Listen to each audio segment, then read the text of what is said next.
Hello mga ka-food trip! So for today's video ay magluluto tayo ng ubi halaya gamit ang kamoting kahoy. Iluto lang natin ang kamoting kahoy sa mainit na tubig hanggang ito ay maging malambot.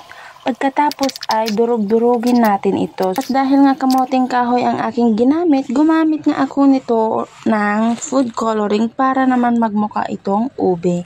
At saka meron tayong natitirang cheese and then condensed milk.